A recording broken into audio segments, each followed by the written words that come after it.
श्री गणेशाय नमः। दोहा निश्चय प्रेम प्रतीत ते, विनय करे सन्मान। तेई के कारज सकल सुबह, सिद्ध करे हनुमान। चौपाई जय हनुमंत संत हितकारी, सुन लीजिए प्रभु अरज हमारे। जिनके काज विलंब न कीजे, आतुर दौरी महासुख दीजे।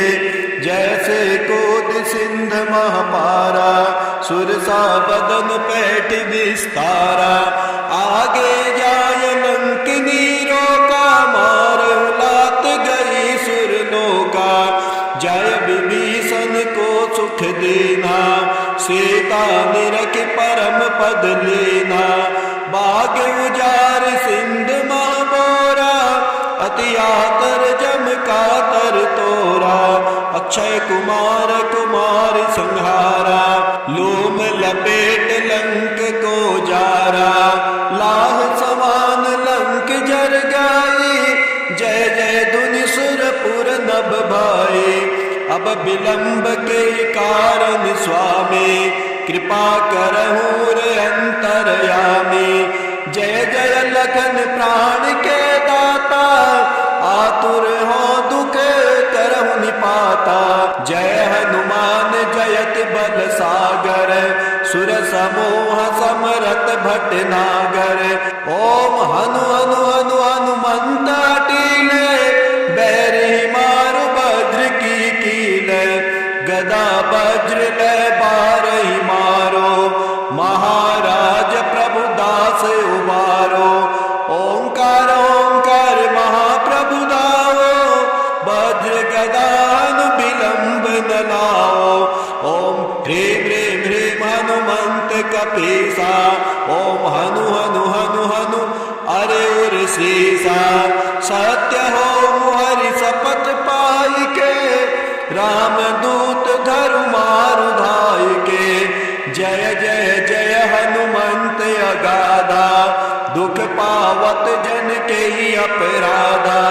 पूजा जप तप नेम अचारा, नहीं जानत है दास तुम्हारा।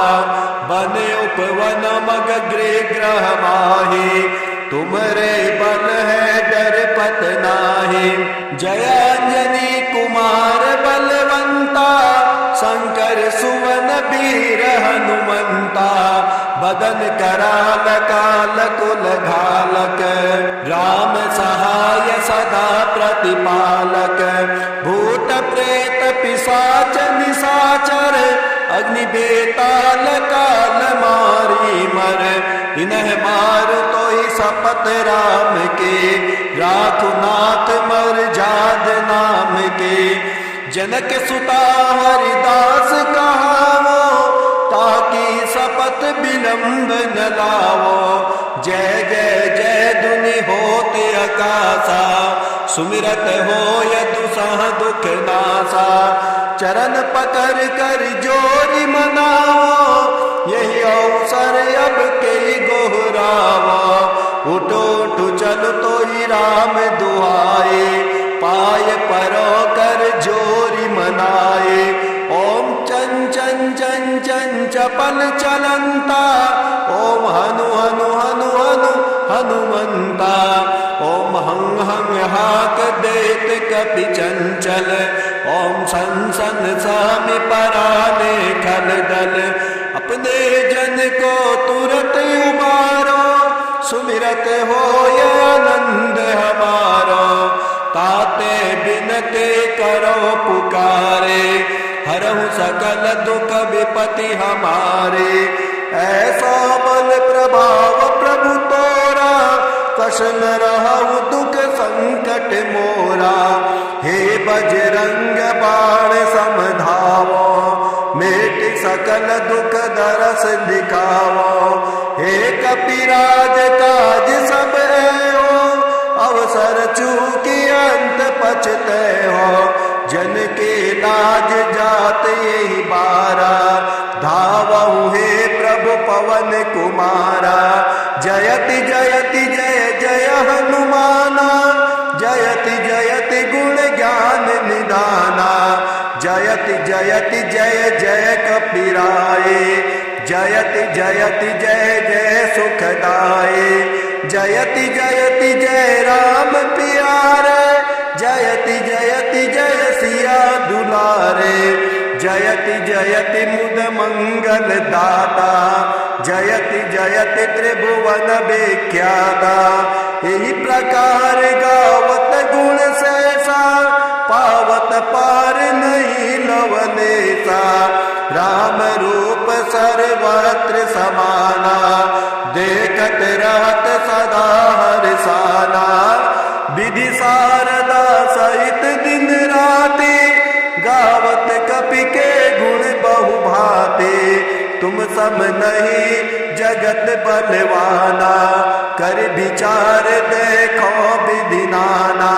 यह जिय जानि शरण तब आई, पाते विनय करो चित लाए, सुन कपियारत वचन हमारे, मेटऊ सकल दुख भ्रम भारे।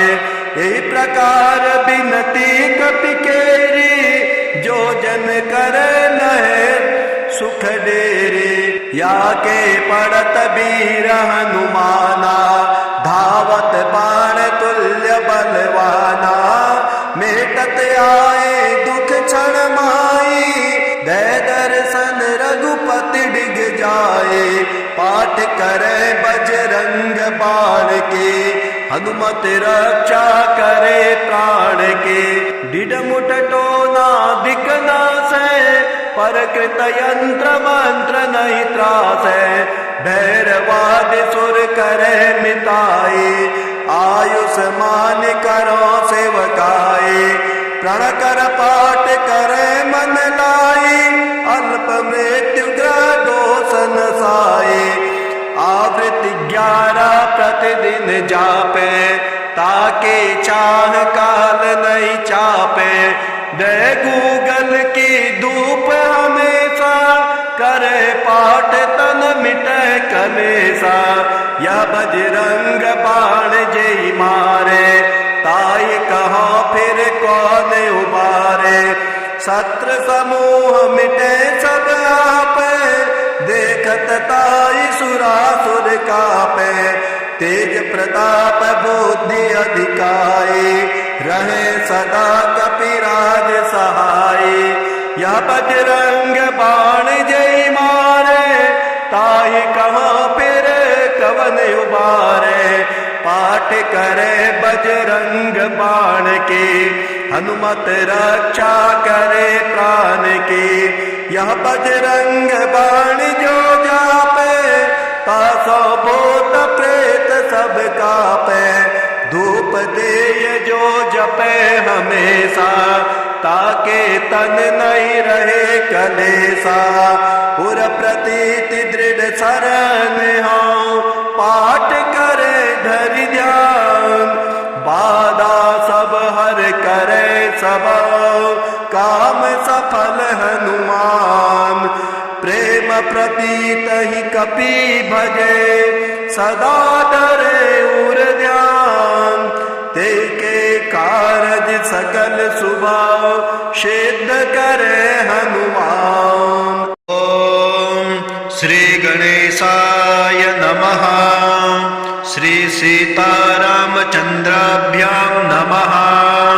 ओम अस्य श्री पंचवक्त्र हनुमत हृदय स्तोत्र मंत्रस्य भगवान श्री रामचंद्र ऋषिः अनुष्टुप् छन्दः। श्री पंचवक्त्र हनुमान देवता। ओम बीजं रुद्रमूर्तये इति शक्तिः स्वाहा कीलकम्। श्री पंचवक्त्र हनुमद्देवता प्रसाद सिद्ध्यर्थे जपे विनियोगः। ओम हां आंजनी सुताय अंगुष्ठाभ्यां नमः। ओम ह्रीं रुद्रमूर्तये तर्जनीभ्यां नमः। ओम हुं वायुपुत्राय मध्यमाभ्यां नमः। ओम ह अग्निगर्भाय अनामिकाभ्यां नमः। ॐ हौं रामदूताय कनिष्ठिकाभ्यां नमः। ॐ हः पंचवक्त्र हनुमते करतलकरपिष्टाभ्यां नमः। ॐ आं आञ्जनेयसुताय हृदयाय नमः। ॐ ह्रीं रुद्रमूर्तये शीर्षे स्वाहा। ॐ हुं वायुपुत्राय शिखायै वकट। ॐ हः अग्निगर्भाय कवचाय हुं। ॐ हौं रामदूताय नेत्राय वसट। ॐ हः पंचवक्त्र हनुमते अस्त्राय पट। ध्यायेत् बालदिवाकरधुतिनिभं देवारितर्पापहं। देवेन्द्रप्रमुखै प्रशस्तयशसं देदीप्यमानं ऋचा। सुग्रीवादिसमस्तवानरयुतं सुव्यक्ततत्त्वप्रियं संरक्तारुणलोचनं पवनजं पीताम्बरालङ्कृतम्। ध्यानं समर्पयामि। ॐ नमो वायुपुत्राय पंचवक्त्राय ते नमः। नमोस्तु दीर्घबालाय राक्षसान्तकराय च। वज्रदेह नमस्तुभ्यं शताननमदापः। शीतासन्तोषकरण नमो राघव किङ्कर। सृष्टिप्रवर्तक नमो महास्थित नमो नमः।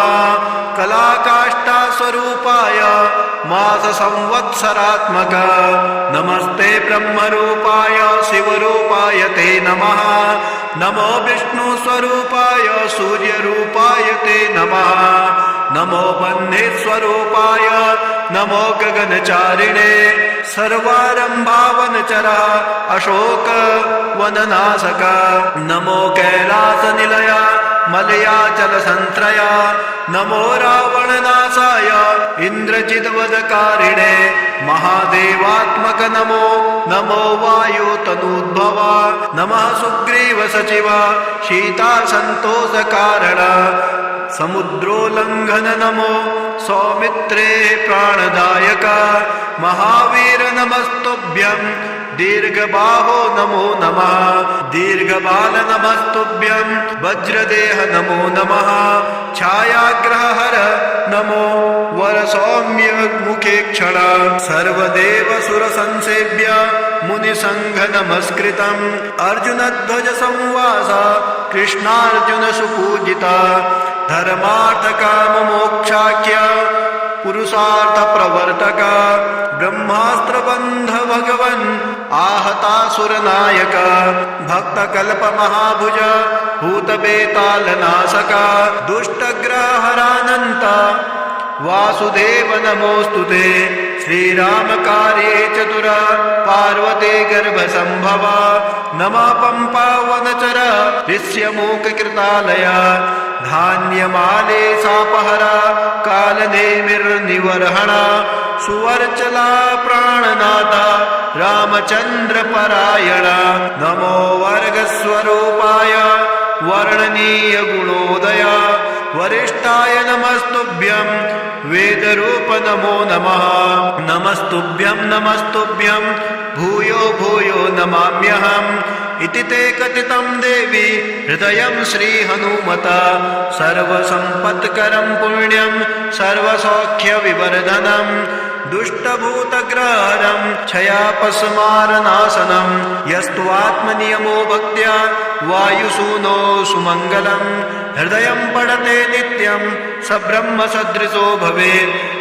अजप्तं हृदयं य इदं मन्त्रं जपति मानवः। सदुःखं शीघ्रमाप्नोति मन्त्रसिद्धिर्न जायते। सत्यं सत्यं पुनः सत्यं मन्त्रसिद्धिर्करं परम्। इत्थं च कथितं पूर्वं साम्वेन स्वप्रियां प्रति। महर्षिर्गौतमात् पूर्वं मया प्राप्तमिदं मुने। तन्मया प्रहितं सर्व शिष्यवात्सल्यकारणात्। श्रीगणेशाय नमः। श्रीमदाञ्जनेयं भुजङ्गप्रयातस्तोत्रम्। अथ ध्यानं मनोजवं वारुततुल्यवेगम्। जितेन्द्रियं बुद्धिमतां वरिष्ठं वातात्मजं वा नरयूथमुख्यं श्रीरामदूतं शरणं प्रपद्ये। बुद्धिर्बलं यशोधैर्यं हर्यत्वम् अरोगता अजाड्यं वाक्यपटुत्वं च हनुमत्स्मरणात् भवेत्। आञ्जनेयाय विद्महे वायुपुत्राय धीमहि तन्नो हनुमत् प्रचोदयात्। अथ स्तोत्रम् प्रपन्नासुरागं प्रभाकाञ्चनाभं जगद्भीतिशौर्यं तुषाराद्रिधैर्यं तृणीभूतहेतिं रणोद्विभूतिं भजे वायुपुत्रं पवित्राप्तमित्रं भजे पावनं भावनानित्यवासं भजे हेमरम्भावने नित्यवासं भजे बालभानो प्रभाचारुभासं भजे चन्द्रिकाकुन्दमन्दारहासं भजे सन्ततं रामभूपालदासं भजे लक्ष्मणप्राणरक्षातिदक्षं भजे तोषितानेन गिर्वाणपक्षं भजे घोरसङ्ग्रामसीमा हताक्षं भजे रामनामातिसम्प्राप्तरक्षं कृताभिलनादं क्षितिचेत्तपादं घनक्रान्तभृङ्गं कटिस्थोरुजङ्गं वियद्व्याप्तकेशं भुजाश्लेषितास्मं जयश्रीसमेतं भजे रामदूतं चलद्व्यालघातं भ्रमचक्रवालं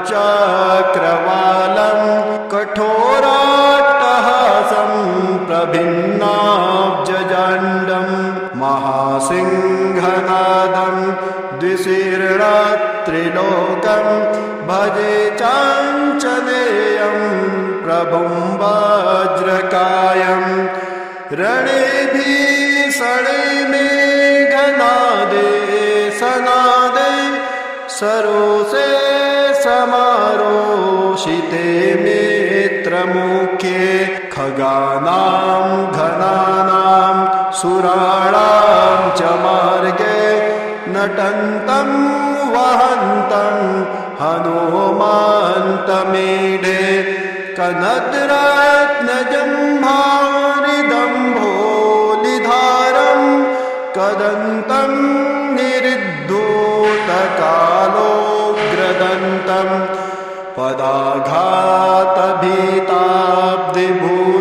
पदाघातभीताब्धिभूतादिवासं रणक्षोणिदक्षं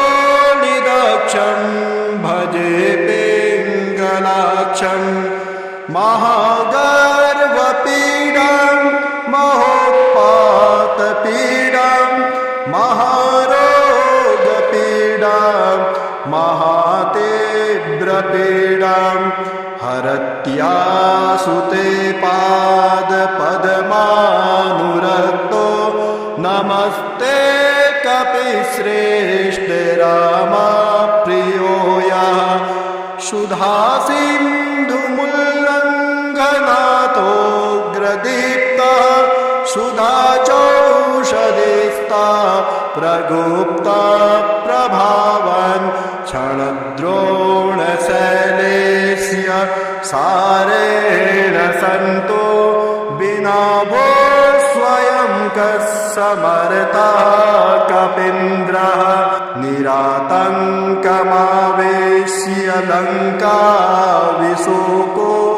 भवानेन सीतातिशोकापहारे समुद्रान्तरङ्गादिरौद्रं विनिद्रं विलङ्घ्योरुजङ्घास्तुतामार्त्यसङ्घः रमानाथ रामः क्षमानाथ रामः अशोकेन शोकं विहायं प्रहर्षं वनान्तर्घनं जीवनं दानवानां विपाट्य प्रहर्षाद् हनुमत्वमेव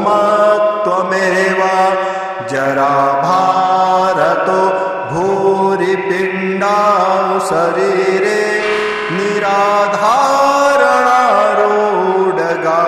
निराधारणारूढगाढप्रतापे भवत्पादभक्ति भवद्भक्तिरक्ति कुरु श्री हनुमत्प्रभो मे दयालो महायोगिनो ब्रह्मरुद्रादयो वा न जानन्ति त्वं निजं राघवस्य कथं ज्ञायते मादृशे नित्यमेवं प्रसीद प्रभो वा नरेन्द्रो नमस्ते नमस्ते महासत्त्ववाहाय तुभ्यं नमस्ते महावज्रदेहाय तुभ्यं नमस्ते परिभूतसूर्याय तुभ्यं नमस्ते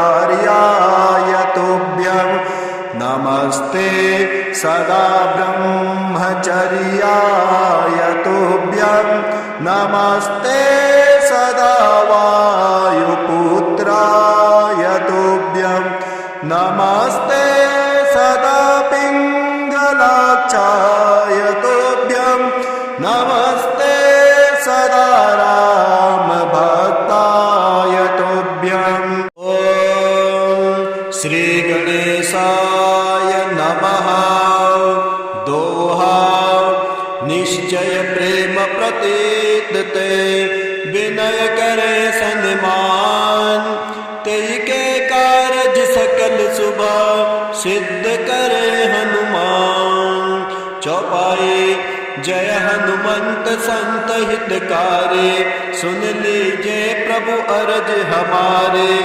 जिनके काज विलंब न कीजे आतुर दौरी महासुख दीजे जैसे कोद सिंध महापारा सुरसा बदन पैठ विस्तारा आगे जाय लंकिनी रोका मार लात गई सुरलोका जय विभीषण को सुख देना सीता निरख परम पद लेना बाग उजार सिंध महाबोरा अति आतर जम कातर तोरा अक्षय कुमार कुमार संहारा लोम लपेट लंक को जारा लाह समान लंक जर गाई जय जय धुनि सुरपुर नभ भाई अब विलंब के कारण स्वामी कृपा करहूँ रे अंतरयामी जय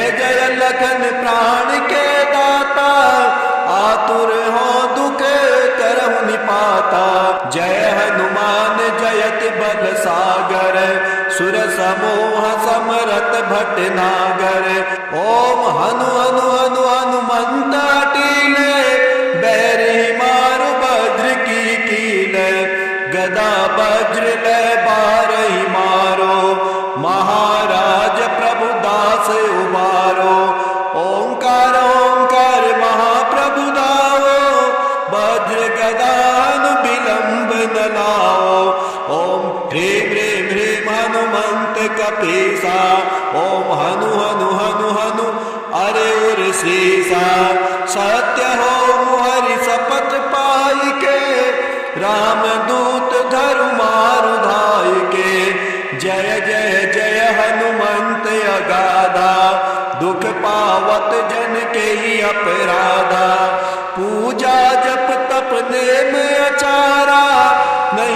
जानत है दास तुम्हारा, बने उपवन मग गृह ग्रह माही, तुमरे बल है डर पत नाही। जय अंजनी कुमार बलवंता, शंकर सुवन वीर हनुमंता, बदन कराल काल कुल घालक, राम सहाय सदा प्रतिपालक। भूत प्रेत पिशाच निशाचर, अग्नि बेताल काल मारी मर, इन्ह मारु तोहि सपत राम के, राखु नाथ मर जाद नाम के। जनक सुता हरिदास कहावो, ताकि सपत विलंब न लावो। जय जय जय धुनि होत आकाशा, सुमिरत होय दुसह दुख नासा। चरण पकड़ कर जोरी मनावो, यही अवसर अब के गोहरावा।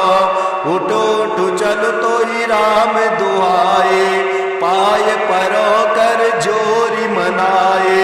ओम चन चन चन चन चपल चलंता, ओम हनु हनु हनु हनु हनुमंता। ओम हंग हंग हाक देत कपि चंचल, ओम सन सन सामि पराने खल दल। अपने जन को तुरत उबारो, सुमिरत होय आनंद हमारो। ताते बिनते करो पुकारे, हरहु सकल दुख विपति हमारे। ऐसा बल प्रभाव प्रभु तोरा, कष न रहु दुख संकट मोरा। हे बजरंग बाण समधावो, मेट सकल दुख दरस दिखावो। हे कपिराज काज सब एहो, अवसर चूकी अंत पछते हो। जन के लाज जात यही बारा, धावहु हे प्रभु पवन कुमारा। जयति जयति जय जय हनुमाना, जयति जयति गुण ज्ञान निदाना। जयति जयति जय जय कपिराए, जयति जयति जय जय सुखदाए। जयति जयति जय राम प्यारे, जयति जयति जय सिया दुलारे। जयति जयति मुद मंगल दाता, जयति जयति त्रिभुवन विख्याता। यही प्रकार गावत गुण सैसा, पावत पार नहीं लवलेसा। राम रूप सर्वत्र समाना, देखत रहत सदा हर्षाना। विधि शारदा सहित दिन राति, गावत कपि के गुण बहु भाते। तुम सब नहीं जगत बलवाना, कर विचार देखो विधि नाना। यह जिय जानि शरण तब आई, पाते विनय करो चित लाए। सुन कपियारत वचन हमारे, मेटहु सकल दुख भ्रम भारे। यही प्रकार बिनती कपि केरी, जो जन करे लहे सुख डेरे। या के पड़त वीर हनुमाना, धावत बाण तुल्य बलवाना। मेटत आए दुख क्षण माही, दय दर्शन रघुपति डिग जाए। पाठ करे बजरंग बाण के, हनुमत रक्षा करे प्राण के।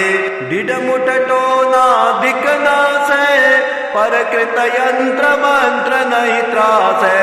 भैरवाद सुर करे मिताए, आयुष्मान करो सेवकाए।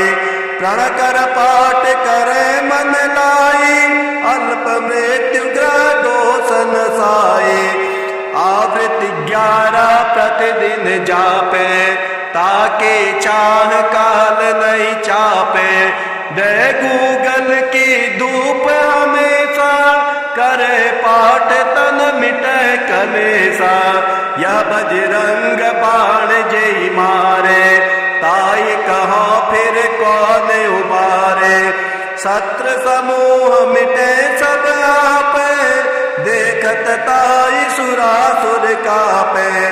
तेज प्रताप बुद्धि अधिकाई, रहे सदा कपिराज सहाय।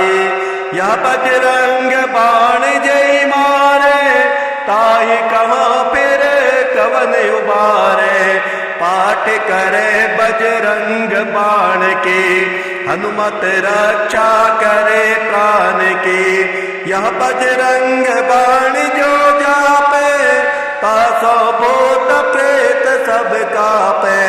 धूप देय जो जपे हमेशा, ताके तन नहीं रहे कलेसा। उर प्रतीति दृढ़ शरण हो, पाठ करे धरि ध्यान। बाधा सब हर करे सब, काम सफल हनुमान। प्रेम प्रतीत ही कपि भजे, सदा डरे उर ध्यान। ते के कारज सकल सुभाव, सिद्ध करे हनुमान। ओम श्री गणेशाय नमः। श्री सीतारामचंद्राभ्यां नमः।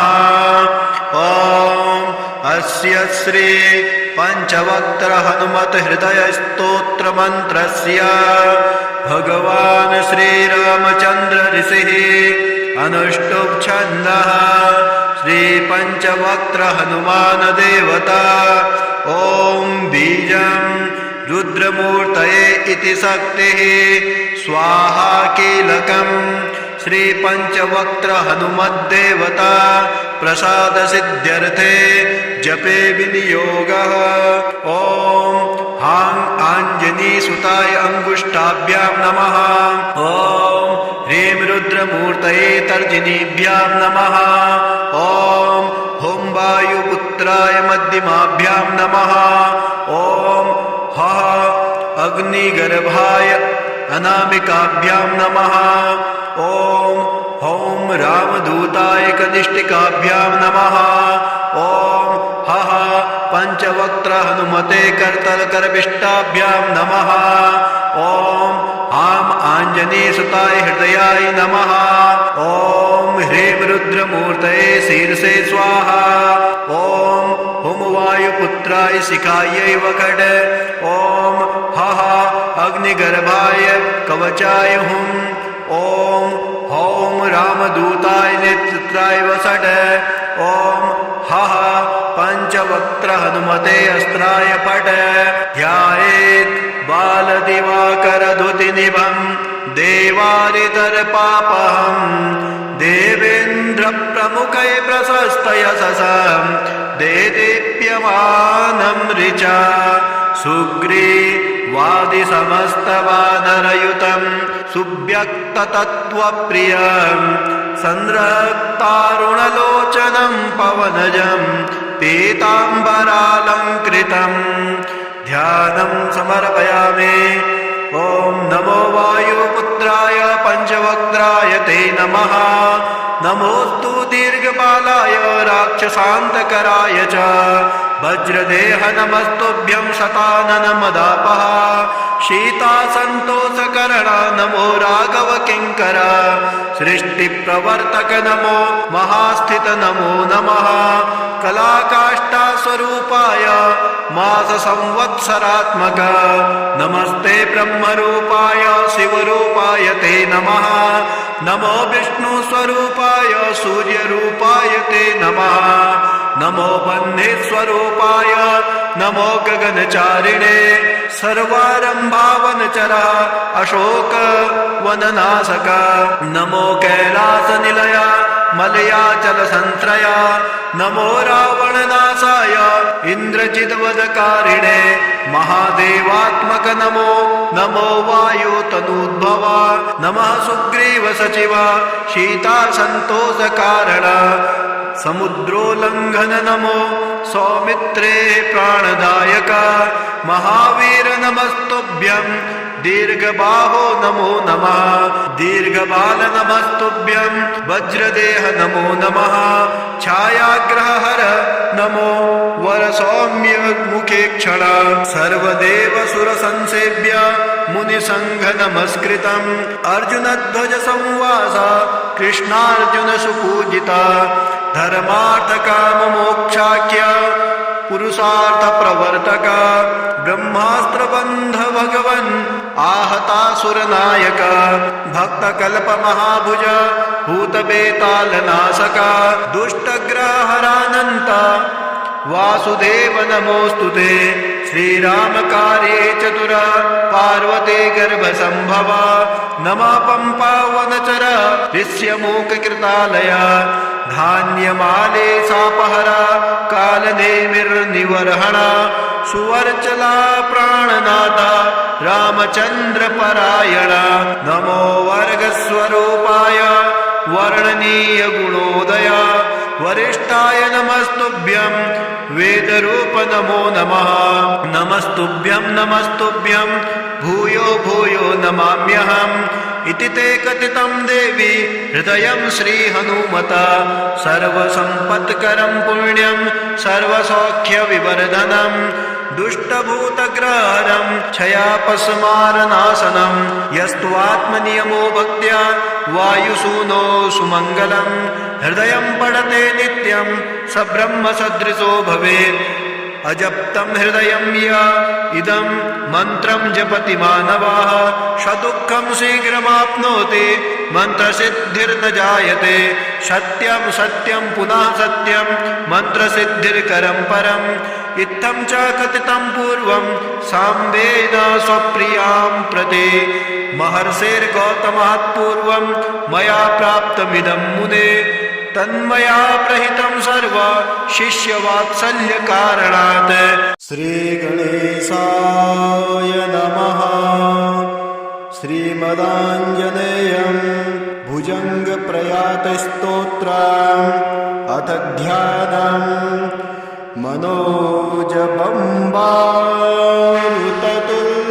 मनोजबम्बारुततुल्यवेगं जितेन्द्रियं बुद्धिमतां वरिष्ठं वातात्मजं वा नरयूथमुख्यं श्रीरामदूतं शरणं प्रपद्ये बुद्धिर्बलं यशोधैर्यं हर्यत्वम् अरोगता अजाड्यं वाक्यपटुत्वं च हनुमत् स्मरणात् भवेत् आञ्जनेयाय विद्महे वायुपुत्राय धीमहि तन्नो हनुमत् प्रचोदयात् अथ स्तोत्रम् प्रपन्नासुरागं प्रभाकाञ्चनाभं जगद्भीतिशौर्यं तुषाराद्रिधैर्यं तृणीभूतहेतिं रणोद्विभूतिं भजे वायुपुत्रं पवित्राप्तमित्रं भजे पावनं भावनानित्यवासं भजे हेमरम्भावने नित्यवासं भजे बालभानो प्रभाचारुभासं भजे चन्द्रिकाकुन्दमन्दारहासं भजे सन्ततं रामभूपालदासं भजे लक्ष्मणप्राणरक्षातिदक्षं भजे तोषितानेन गिर्वाणपक्षं भजे घोरसङ्ग्रामसीमा हताक्षं भजे रामनामातिसम्प्राप्तरक्षं पीताभिलनादं क्षिते चेप्तपादं घनक्रान्तभृङ्गं कटिस्थोरुजङ्गं वियद्व्याप्तकेशं भुजाश्लेषितास्मं जयश्रीसमेतं भजे रामदूतं चलद्व्यालघातं भ्रमचक्रवालं कठोराट्टहासं प्रभिन्नाब्जजाण्डं महासिंहनादं द्विशीर्णत्रिलोकं भजे चाञ्चलेयं प्रभुं वज्रकायं रणे भीषणे मेघनादे सनादे सरोषे समारोषिते मित्रमुखे खगानां घनानां सुराणां च मार्गे नटन्तं वहन्तं हनुमन्तमीढे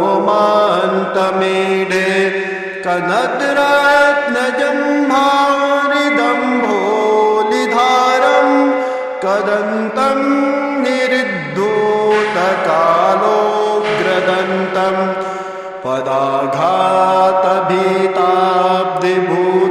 पदाघातभीताब्धिभूतादिवासं रणक्षोणिदक्षं भजे पिङ्गलाक्षं महागर्वपीडां महोत्पातपीडां महारोगपीडां महातीव्रपीडां हरत्यासुते पादपद्मानुरक्तो नमस्ते कपिश्रेष्ठ रामप्रियो यः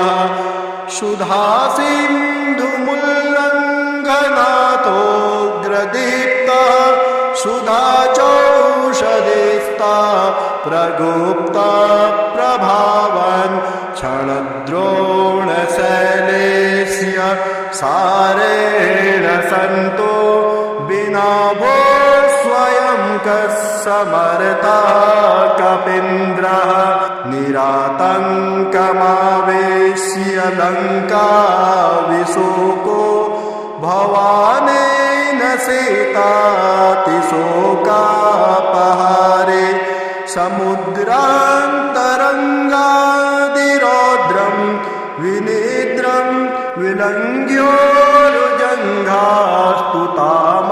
विलङ्घ्योरुजङ्घास्तुतामार्त्यसङ्घः रमानाथ रामः क्षमानाथ रामः अशोकेन शोकं विहायं प्रहर्षं वनान्तर्घनं जीवनं दानवानां विपाट्य प्रहर्षाद् हनुमत्वमेव जराभारतो भूरिपिण्डा शरीरे निराधारणारूढगाढप्रतापे भवत्पादभक्ति भवद्भक्तिरक्ति कुरु श्रीहनुमत्प्रभो मे दयालो महायोगिनो ब्रह्मरुद्रादयो वा न जानन्ति त्वं निजं राघवस्य कथं ज्ञायते मादृशे नित्यमेवं प्रसीद प्रभो वा नरेन्द्रो नमस्ते नमस्ते महासत्त्ववाहाय तुभ्यं नमस्ते महावज्रदेहाय तुभ्यं नमस्ते परिभूतसूर्याय तुभ्यं नमस्ते कृतमर्त्यकार्याय तुभ्यं नमस्ते सदा ब्रह्मचर्याय तुभ्यं नमस्ते सदा वायुपुत्राय तुभ्यं